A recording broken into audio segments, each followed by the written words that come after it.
Le prophète a dit, toute ma communauté entrera au paradis, sauf ceux qui refusent. Et les compagnons, ils se sont étonnés comme nous-mêmes on s'étonnerait. Et ils lui ont dit, mais qui refuserait? Qui est le fou qui, on lui dit, tu vas rentrer au paradis, il dit, non, non, j'en ai pas envie, ça m'intéresse pas.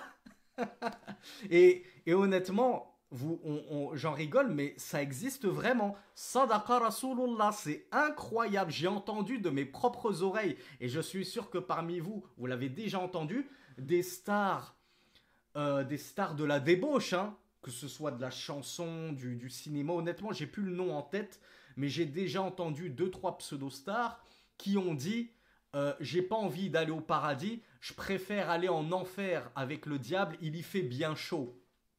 Mais vraiment, ils le disaient sérieusement et sincèrement. Il y en a qui disent je préfère aller en enfer que le diable, que Satan, parce que ce sont des sataniques, hein, ces gens-là, ce sont des lucifériens. Je préfère vivre ma meilleure vie sur terre, qu'Allah me donne la célébrité, la gloire, l'argent, les femmes, tout, et vendre mon âme au diable et le rejoindre en enfer plutôt que d'entrer au paradis. Il y en a qui refusent sciemment, volontairement. Eh bien, qu'est-ce qu'il nous a dit Rasulullah sallallahu alayhi wa sallam quand on lui a dit, et qui donc va refuser, Ya Rasulallah? Il a dit, Man ata'ani dakhala al-jannah, wa man asani faqad aba.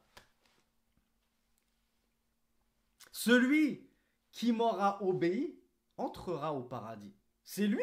Toute ma communauté entrera au paradis. La communauté à qui il a proposé l'islam, souvenez-vous, on en a parlé, je crois, je ne sais plus si c'était dans ce cours-là, ou dans cette série de cours-là, ou si c'était chez moi à la maison, dans une playlist, où on a parlé des deux types de communautés. Je crois que c'était dans une playlist, c'était pas les cours en direct. La communauté à qui il a invité à l'islam, attention, je crois qu'il y a quelqu'un qui nous a lancé un... J'avais pas pensé à désactiver les notes et tout. Les tableaux blancs.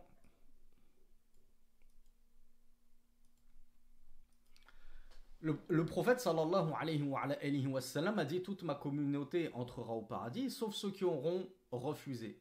Eh bien, quand on lui a demandé qui refuserait, il a dit celui qui m'a obéi rentrera au paradis, fait partie de ceux qui sont concernés dans ma parole, toute ma communauté entrera au paradis. Mais ceux qui ont refusé, c'est ceux qui m'auront désobéi.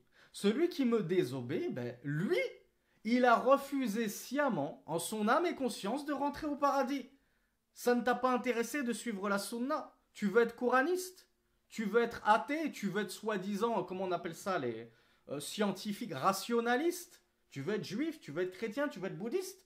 Tu veux refuser la guidée du prophète Mohammed sallallahu alayhi wa sallam? Eh bien, en la refusant, tu ne fais rien d'autre que de refuser ton entrée au paradis. Tu ne peux même pas en vouloir à Allah. Tu ne peux en vouloir qu'à toi-même. C'est toi qui t'es refusé au paradis. Comme ces quelques stars dont je vous parle. D'elles-mêmes, elles ont refusé d'entrer au paradis. Elles préfèrent vivre leur meilleure vie sur terre, quitte à finir en enfer. Elles font des pactes avec le diable et elles le savent. Elles le reconnaissent elles-mêmes. Elles disent oui, j'ai vendu mon âme au diable. Ce ne sont pas des fables.